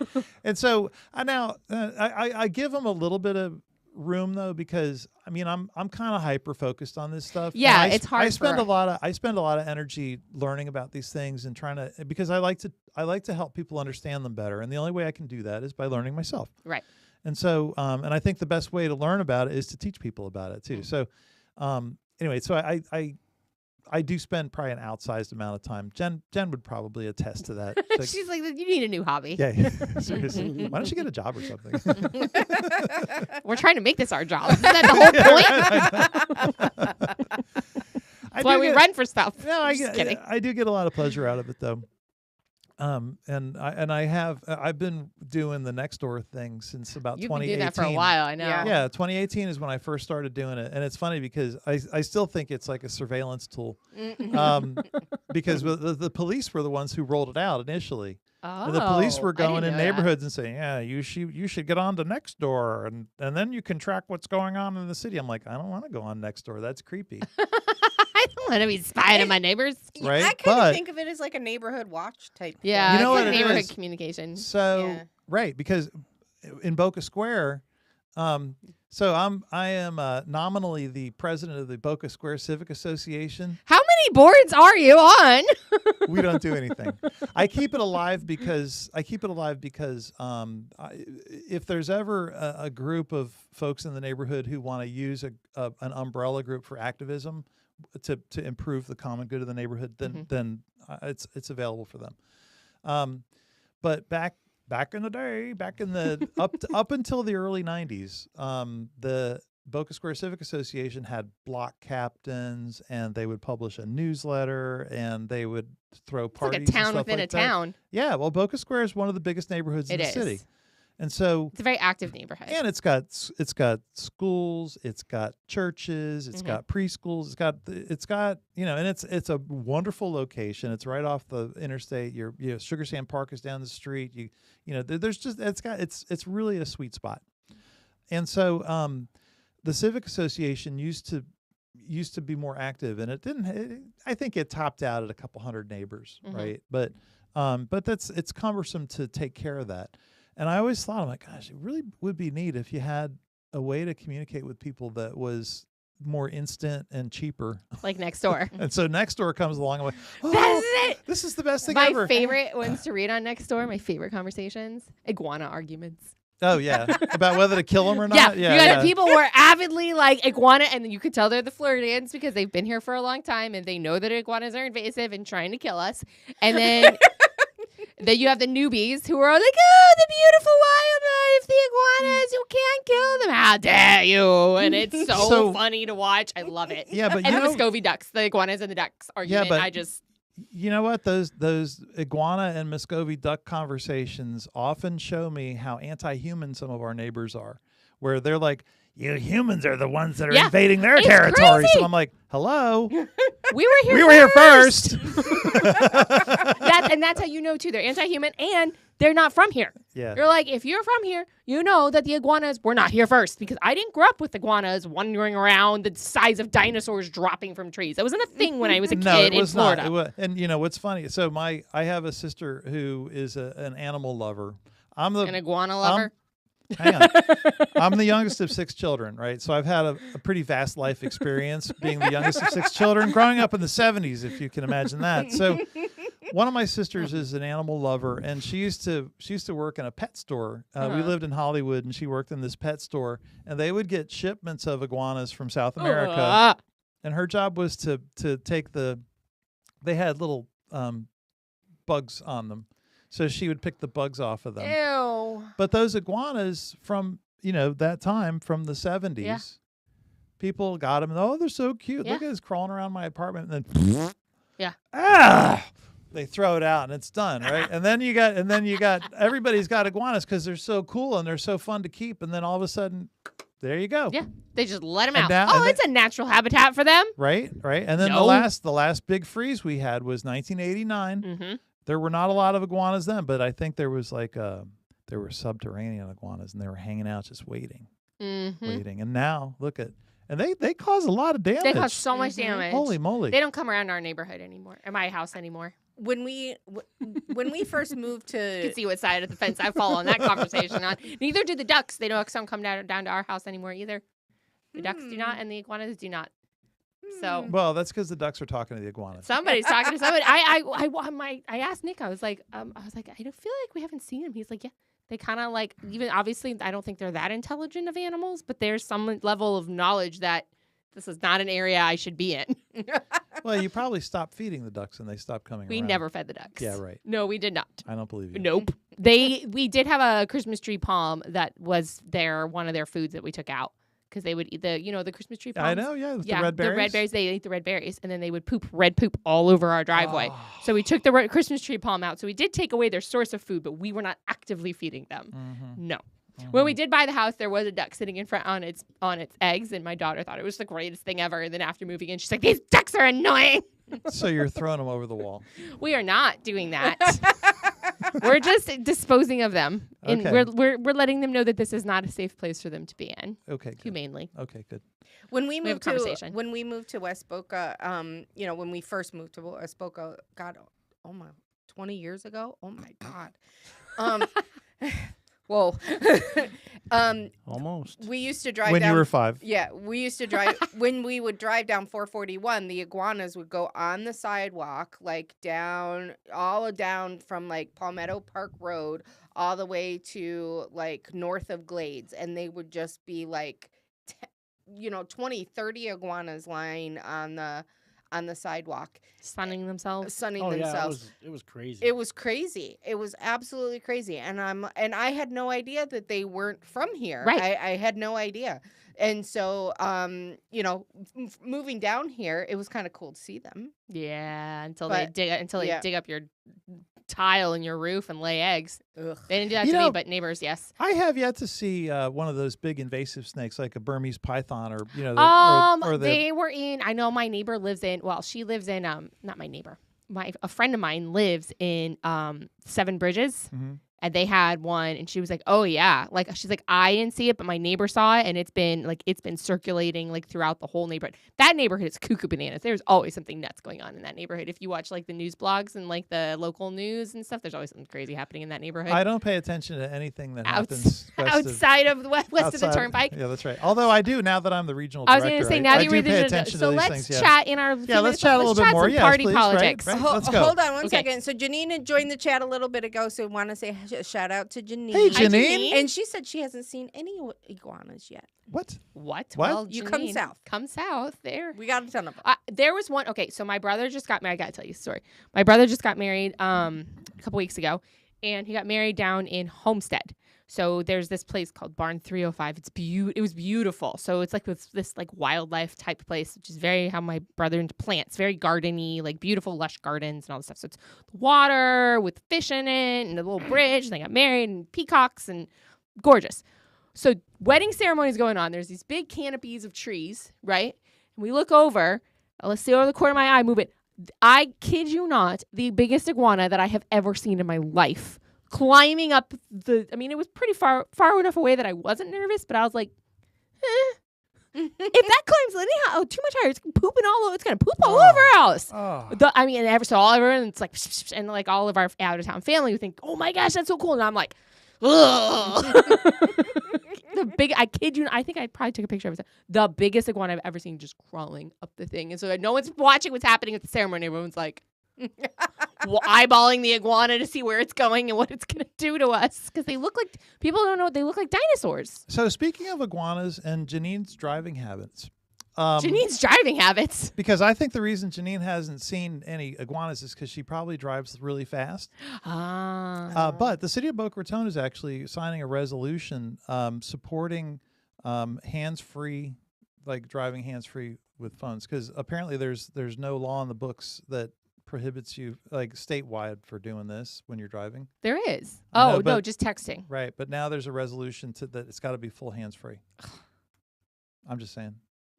Janine, I'm joking. It's not. I know you're a very careful driver. He's trying to segue. He's trying to make a segue. Now, Janine says that where she lives, they have a wild boar problem. Oh, yeah. they're scary. They'll charge you. Yeah. Can you kill them? Yes. Yeah. Yeah. Any time of the year. Oh, really? You don't have to have a license? Yeah. You It's do a not hunting? have to have a license, right? I know people eat them. I can't eat them, but I know people. I've had wild boar. That Does it was taste like chicken? no. You know, Tastes like wild ham? boar. Well, I don't know what that tastes like either, but Hello, it's a pig. I know that was my point. No, That a one ham tastes has like to. chicken. A ham has to be cured. No, the problem with the wild, the problem with the wild boar is that Bacon. it's a very lean meat. Oh. And so if you're gonna eat like chops, forget it. Ham, no. But people grind the meat up, and then you got to add like beef. You got to add fat, beef or like fat lamb to fat it, or and something. a lot of spices and stuff. And Blech. yeah, I've been there before. So Yeah. All right, let's get back to politics. Let's talk party politics. All right. So if you how do we want to get into this party politics? Well, there are a couple things that I want to bring up Okay. to talk about. So I attended a candidate forum. Oh, yes. For Boynton Beach yesterday. They have seat 3 is up for election and the mayor seat. So 3 of the mayor candidates were there, and then seat 3, both of those candidates were there. So it was very interesting to hear, and I love the contrast, you know, because it's like I'm used to kind of like Boca and how Boca operates, and then to see kind of like another aspects of that through Boynton. It's so like such a quaint city. Well, maybe quaint's not the right word. What was the word that I used last night? I can't remember. But While you're thinking real quick, just keep in mind to remind folks that it's districted. Boynton Yes. Beach is Mhm. districted. That's right. So someone who's Yes. running for District 3 is only running for District 3. Yep. So just to kind of Yeah, keep that so- in mind. Versus- The mayor is at large. yeah, versus at large, right? right, That's the mayor's the only at-large At-large, right. seat. So in Sorry, seat continue. 3, you have Thomas Turkin, and you have is it Dom Vargas? I just know his last name's Vargas. Yeah, Vargas. And then the mayor, I think, is a guy named Gordon. He wasn't there last night, but Rebecca. I think it's Gorman. Gordon. I saw a big sign for Gorman. him on the highway today. And I know. Hold on. Stein. But Oh, I it's agree not with you in about here. Boynton. It's a very it's unique. It's its own. Like a lot of people who live in Boynton have lived in Boynton. Their Yeah. families have Very lived there long for a time. very Yeah, long very time. long They're born time. and raised. Yeah. They stay in Boynton. It's a very like homegrown type I of was city. very impressed with the turnout. I want to say that there was probably 60 people there, Maybe more. Yeah. And so the mayor is Rebecca Shelton. I want to say Gordon, but I'd have to look it up. I'm sorry, I don't have that at my fingertips. And then Cortland McQuire. So it was a very interesting. One other guy too, right? He was there last night. Macus. Oh, he's the guy who lives in I know who he is. He lives Yeah. in Huntington Bay. Yes, he was a previous Councilman. commissioner in the past or whatever. So he's running as mayor. So just for the Boynton Beach people is that there's a lot of talk about trash going on in A lot of trash Boynton. talking. Yeah, and so like Gotta talk about trash. yeah. It's important. we We love our- all know we love our trash. We love our trash talk. So, so that was a big thing that the residents brought up. So apparently, even after like garbage is being picked up, like tires and couches and everything is just getting left off by this side of the street. And, so they're like talking about getting, like code enforcement, things of that nature. So there's a lot of things going on in Boynton Beach that are very community oriented. So it's like this is a great time to kind of weigh in, talk to your candidates, find out, what their what their visions are for the city going forward. And anybody who's been following, local politics is Boynton Beach has done a lot of development and stuff up, and a lot of the residents were very clear last night that they want the development to stop. It's getting too much. And it's bringing in, and another big talk was the Boynton Mall. Yeah. So that's talking about, going under redevelopment and what's going to go there. So if you live in Boynton Beach or know somebody that's living in Boynton Beach, it's really important to kind of pay attention right now, because there's, like I said, there's a lot of key issues that are going to be coming up that's going to be involved in the city council, city commission making these choices and decisions of how Boynton Beach is going to look in the next, 5-10 years, and to make sure that you have good representation that has your views. There were a couple candidates I was just like, wow, what are they doing? They shouldn't be running. I don't understand. So in those type of scenarios, if you don't have enough people paying attention and only 15 to 20% pay attention to who's getting elected, you may want to kind of end up with Bernard Corn. What? He's got heart. I know. He's got a lot of heart. Yeah, but what would happen if he was elected to the city council? Nothing. Exactly. Yeah, people definitely did not want. Which maybe that's good. Want where the mall is to become apartments. They don't. What do they want? No.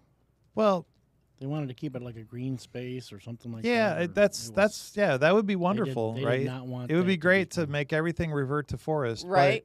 But, the bottom line is that the people who own that property, when they buy the That's property, correct. it's an investment for one thing, Mm-hmm. and they buy that property with a bundle of legal rights, Mm-hmm. and it's their right to exercise those rights within the law. Yep. And now there's So- only 2. I guess they started off with 5 owners, and now there's only 2.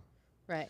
Yeah, and you know what? The thing is that a lot of people don't realize that their retirement is wrapped up in real estate. They don't necessarily see it when they look at their retirement statements, but a lot of the money that is out on the market that people have invested in their 401ks and stuff, that all ends up in this real estate, like it or not. And so we're all part of this system that is that props up that value. Well, shout out to system. Tom Turkin because Thomas Turkin, because he pointed out, he's like, it's private property. There's only so much that we can do. But also, Cortland McQuire actually said, we need to come together as a community and work with them and find out and make our voices be heard of what the community wants, and make sure that they're willing to work with us. So I thought that was a couple key points from the candidates that were very, they definitely had their finger on the pulse of what's going on. And so it's not just some, run-of-the-mill, candidates that are out there. Some of them are really, educated about their city. They know what's going on, and they know what the possibilities are. So Boynton Beach, that election is November 11th, or March 11th. So be sure to get involved, contact the candidates, ask them questions, see what their visions are, and make sure that you vote because it's really important. Yeah, I think one of Boynton Beach's contentious issues right now is annexation because there's been a lot of talk about that. So annexation is always a big question in any place. Yeah, because you don't know if the city's going to be able to afford to take on that territory or if the people in that new territory want to be taken over. So there's people who purposefully choose not to live in the city for a reason. They live close to the city because they want the access to the city, but they don't want to be in the city. And then for them suddenly to find themselves in the city would be very, not what they're wanting. It's funny because in Boca Raton, we've got the Boca Raton name, and everybody and their uncle wants to be in Boca Raton. Yes. Like, I live in Boca Raton, but no, you don't. You live on 441. Yes. Listen, I don't want to say, I think I've mentioned this before, how old I was before I really realized what that meant, because growing up in West Boca. Yeah. But yeah, I don't often go on like the mom chats or the Facebook chats or anything like that where people are like out of town or whatever, like they, the new Welcome to Boca groups, but every once in a while I pop on, or in the mom groups where they're like, we're looking for a good school in Boca and blah, blah, blah, blah. And there are people who throw all these things out there. And I'm like, obviously none of you really even know what the first question you need to ask is where in Boca? Are you in West Boca? Are you actually in the city limits? Or because it's people like with the influx of people who've moved here in the last 3 years, they just see Boca Raton and they're like, Boca, I live in Boca. All you got to do is direct them to the property appraiser's website, have them search their address, and they're going to see what municipality it is. And it says unincorporated. It ain't Boca. It ain't Boca. Yeah, but they still don't understand. They don't get They it. see unincorporated. They have no idea. I have a Boca Raton address. That's all that matters. Yeah. And you're like, yes, but that's not what that means. It doesn't mean what you think it means. You don't have a Boca PD guy showing up at your house. You have a sheriff. Yeah, That's right. Who collects your trash? If it Yeah, is city, county of Palm Beach County collecting your trash, then you don't live in a city. If it's a random then contracted picker-upper, then you live in the city. And those firefighters who are making a little bit less, they're in Palm Beach. They're in Palm Beach. The ones who make more are in Boca. Boca. One of the top 5 fire departments, not Palm Beach. I am a Boca snob. You're a Boca snob. I I'm am, seeing yes, that. I am. Something else to look for is in Delray Beach. The PBA actually came out with a press release. A friend of mine who lives there just texted me. Oh, She's really? like, oh my gosh. Sorry. Yeah, so after months of unproductive negotiation sessions with the irresponsible city commission, the Palm Beach County PBA has declared an impasse over contract negotiations with the city of Delray Beach. This was a very interesting press release. It goes on. I'm not going to give you all of the details, but you can go on and look at it. I got it on Facebook on the PBA. It popped up. But basically, the PBA is accusing the city commission of not properly funding the police department and making sure that their police officers are paid properly and taken care of. And they did note in the press release in 2024 there were 39 shootings and 2 homicides. So just since January 1st of this year, there had been 12 shootings and 2 homicides. So there's a lot going on there in Delray Beach regarding the police department.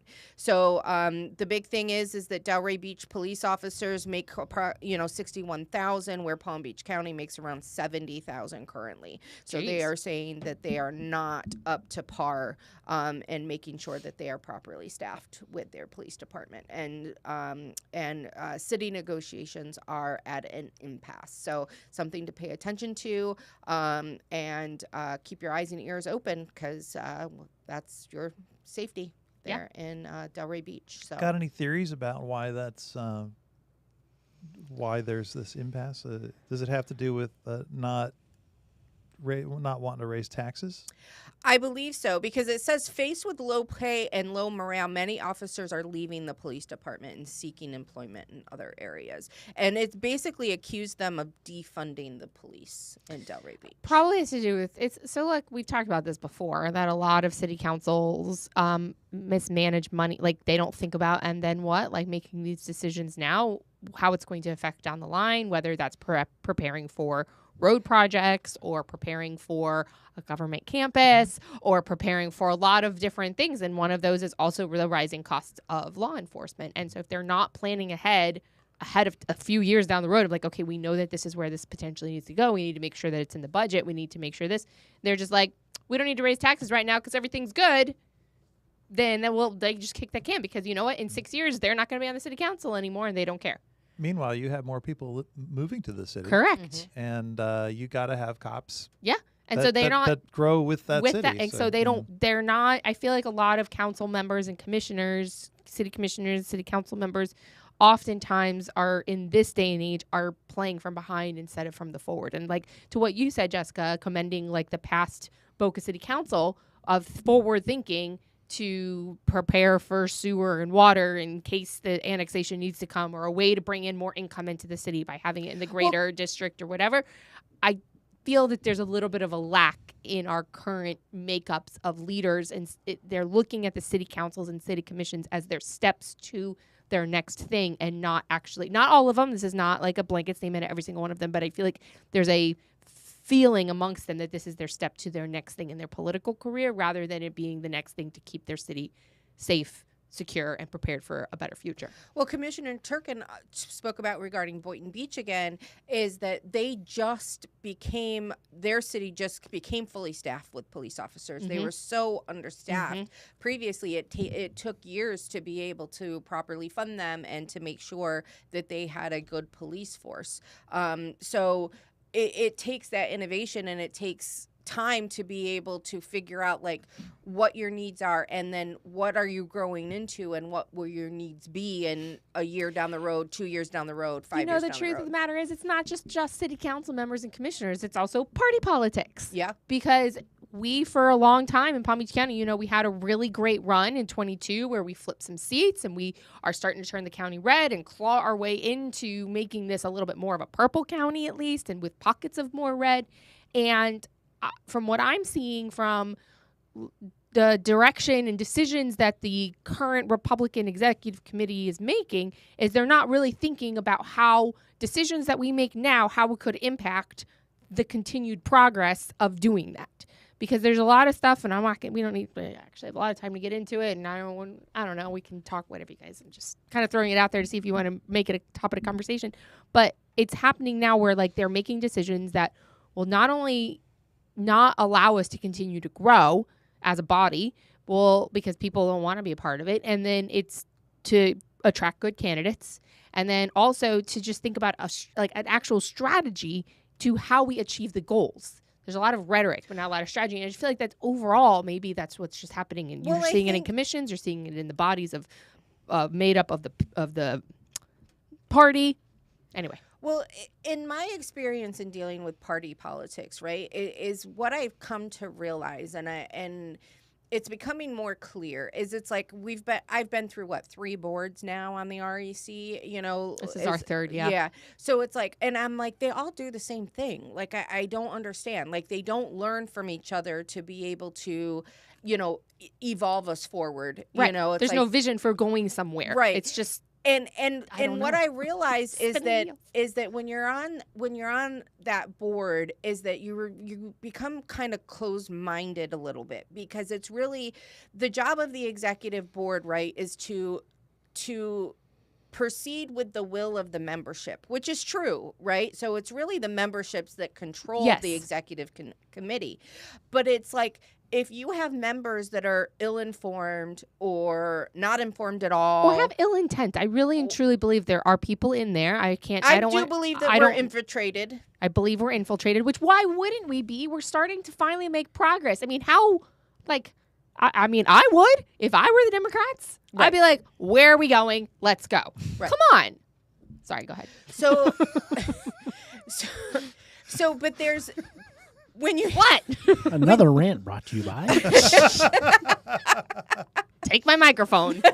No. So it's like, it's kind of twofold. So it's like, whose responsibility is it to educate the members? Is it the leadership's responsibility to educate the members of what's going on? Or is it the members individually responsible for educating themselves and knowing what's going on so that they can make good decisions, right?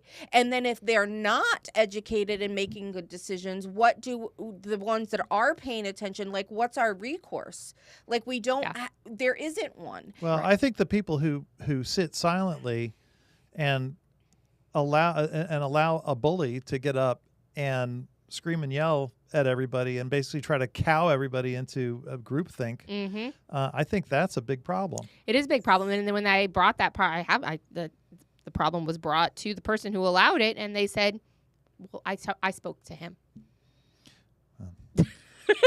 So yeah, it makes it it's a huge problem. Yeah, because that's that whole silent majority thing, right? There's always a vocal minority wherever you're at, no matter what it is. And then you throw the bullying aspect on it, where you have a guy, get up and scream and yell at people, call people out by name, call people out, and that's unacceptable. Yep. If you're if you have a mission, the party has a very clear mission. Yes, it's on the website. It's on the right website, there. right? It's really easy to follow. It makes perfect sense. It's very logical, right? But when you have people get up and scream and yell and demean other people, and that doesn't get shut down, guess what happens? You get more of it. He's going to continue to do it. Gonna Yeah, continue. and then good people walk away from that and say, I don't want to deal with that.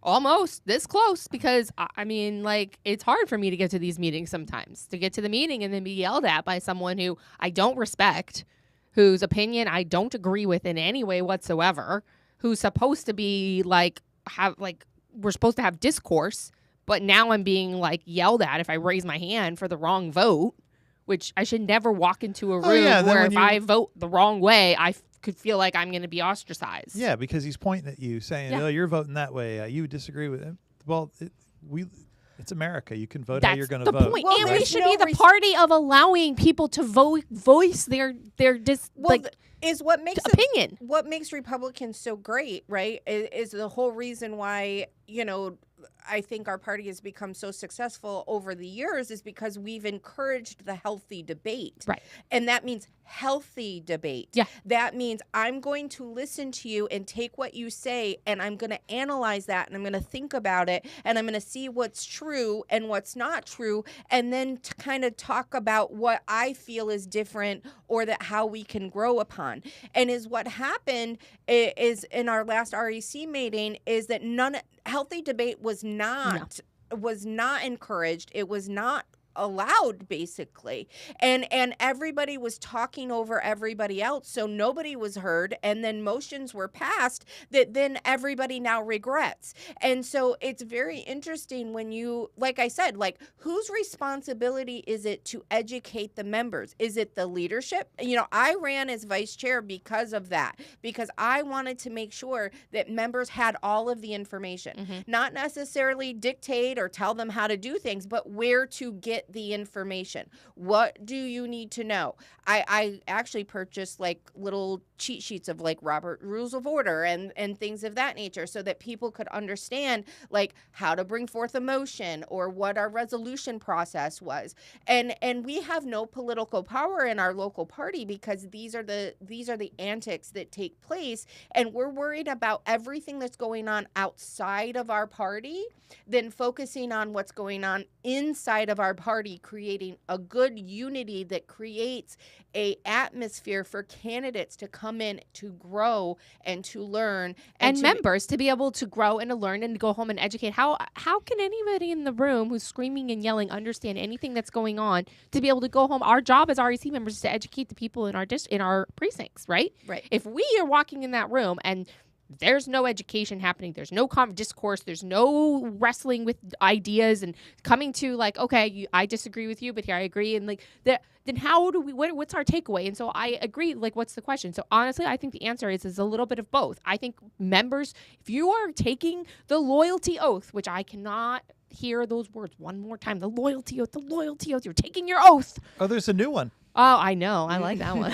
I like the new one. I like the new one. But if you're taking your loyalty oath and you are stepping into that role by saying, I am going to take this on, then you need to be taking responsibility for educating yourself on the nuance of how to have conversations and how to hear what other people are saying and not to have such a big ego that you presume to know what everyone else is thinking and how everyone else should do things. Like that rankles me so bad because we're leaders of our precincts, and being leaders of our precincts is we need to be able to educate and talk with our voters and take that in. Like, it's not our job to tell our voters how to vote. It's our job to communicate with our voters. Our voters tell us what they want to see and what they want in representatives, and it's our job as precinct leaders to take that information back to our REC and say, this is what our voters are telling us to do. Correct. And that doesn't happen. No. There's and this was my biggest thing, is what I realized when I was regional director, is that there was no information being shared between the membership and the executive board.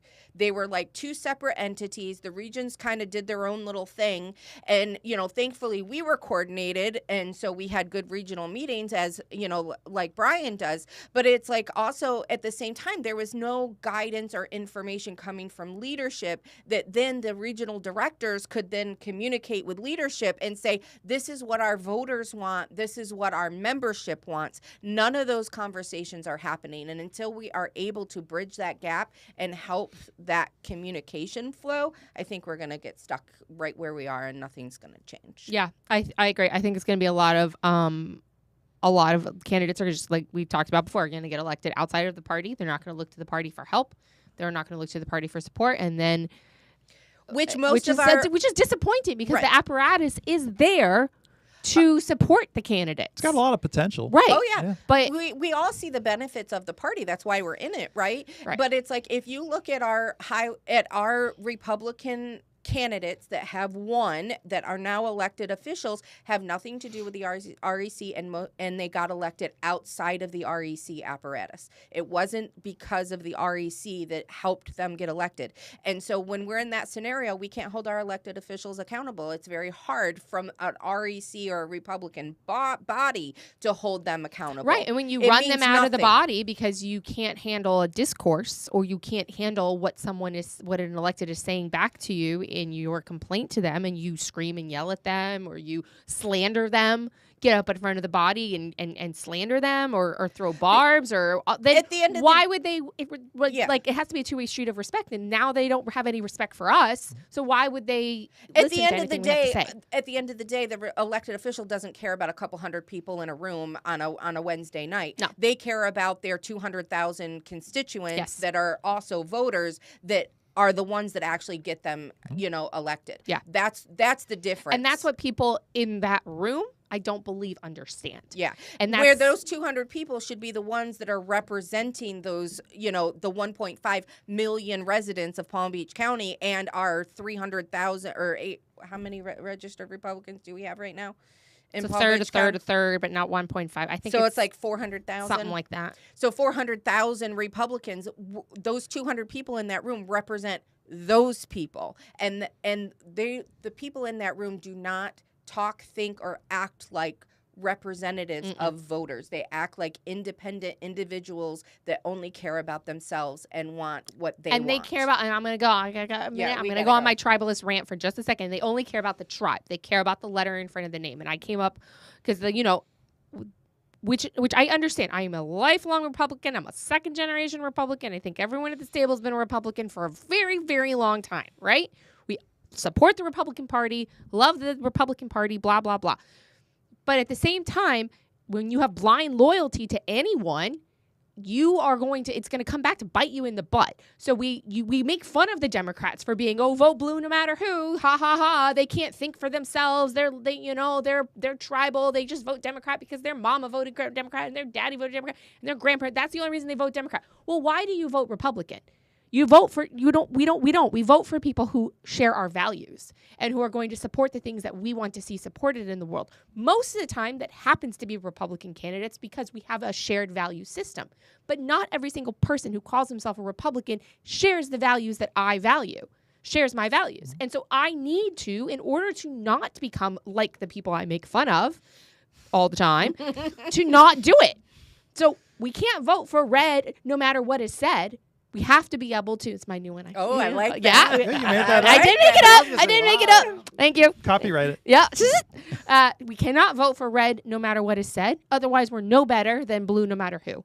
And I don't think it's a good thing to be tribal. Being tribal does not end well, ever. And I think in any way, in that shape or form. And I think we get into this situation because we are hands off in the primary. And I think that is a huge disservice because I think the primary process is where the most important things happen is through that primary process. And we as a party do not do a good job of educating the voters on how important that is because the voters their mindset, and I used to be one of them, that's why I know, is that their mindset is, I don't know, so let the people who do know figure it out, Yep. and then I will vote for whatever candidate Yep. they tell me to. And that's the thing I kept seeing a lot and repeated in the conversations since post this meeting that happened, where it was like, well, the party decided, and it wasn't my candidate who they decided, but I still voted for it anyway. And I'm like, I understand that. But again, that means that if the person who the party picked still does not support my values, especially key values, like we all have our things that are our main things. Some I have are, I disagree, they're not as important to me. We have our things that are amazing. And if someone stands and disagrees with me directly on things that I value strongly, just because my team picked them does not mean that I need to vote with my team, because that person that I vote for a person. And again, most of the time it happens to be a Republican because of the shared value system. But when it doesn't, and I agree, we need to do a better job in the primary of educating our voters on how to pick a good candidate. But that means we need informed REC members. Right. And our leadership needs to have a strong stance, no hold bars, no trashing your Republican opponents, period. End of story. If you do it, you don't get REC support. End of story. Ever. That's the way that it needs to be. That should have been the motion. Exactly. Oh my gosh. Exactly.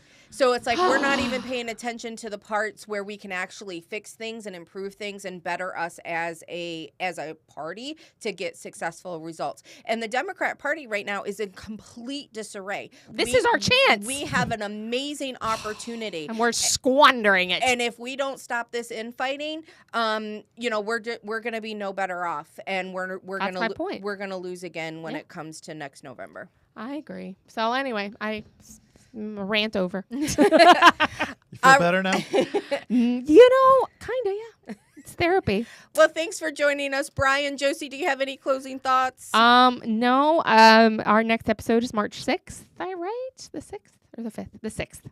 Yeah. It's the 6th. And we look forward to seeing you then. If you'd like to help us keep the lights on, we don't have a whole lot more light left. Yeah. So you might want to help us out. The coffers are running really low, folks. So please help us out. Keep us on air. Keep the lights on, and have make sure that we can get you great content like we got from Brian tonight. Yes. Thank you, Brian, so much. Be sure to check us out. It was my pleasure. Thank you. It was awesome having you, and congratulations on your new job as South County Regional Director. Condolences. Yeah. Thank you for both. Be sure to check us out on Instagram at We The Locals FL, on X at We The Locals FL, on Facebook We The Locals, and you can check us out online at WeTheLocalsPodcast.com. All of our website and channel information is there. Check us out or you can email us if you're interested in sponsorship, have any questions or concerns about the show. Feel free to email us at WeTheLocalsFL@gmail.com. Have a great night, everybody, and be sure to stay local. Bye. Have a great night. Good night.